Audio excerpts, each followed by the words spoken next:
অনেক সময় বলে না যে মেয়েরাই বেশি অ্যাবিউজ হয়, বাট আমাদের সোসাইটিতে ছেলেরাও কিন্তু অ্যাবিউজ হয়। অফকোর্স ছেলেরা অ্যাবিউজ হয়, এবং আমি কখনোই এটা বলবো না যে একসাথে ছেলেরাই ঢালাও ভাবে খারাপ। হ্যাঁ, আমি দিচ্ছি, আমাকে তো আয়শা তো করতেছে না, না আমি দিচ্ছি, আমাকে সে বলছে, আমি কনভিন্স হইছি। সো এখানে আমি ছেলেদেরকে কেন খারাপ বলবো? লাইক এই যে জুনিয়র হ্যাঁ। সাকিবের যে স্টোরিটা দেখছিলাম মনে হয় যে লাইক লিঙ্গ, ও হ্যাঁ হ্যাঁ হ্যাঁ, লাইক দিস ওরা ইজ তো ব্যাড। কোনো ক্যাটাগরিতে পড়ে না আপু, আর্টিস্টদের ক্যাটাগরিতে তো তারা পড়ে না। আমি অনেস্টলি তাদের নিয়ে কথা বলতে চাই না, with due respect everyone, but আমি তাদের নিয়ে কথা বলতে চাই না। But ওদের কথা অনেক আপনি তাকে follower, নিয়ে, content ফলোয়ার দিয়ে কি করবেন? ফলোয়ার, এখন তো মানে সোসাইটিতে এরকম না, ফলোয়ার দিয়ে চলতেছে। ফলোয়ার দিয়ে যদি জাজ করতে হয় তাহলে তো মানে অনেক কিছু দিয়ে জাজ করা যায়।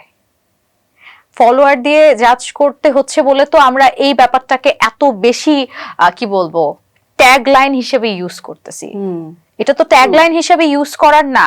আজকে যদি আপনার বাচ্চার চোখে এই ব্যাপারটা পড়ে, সে যদি আপনাকে জিজ্ঞাসা করে যে মাম এরকম কিছু একটা, আপনি নিজে লজ্জায় পড়ে যাবেন।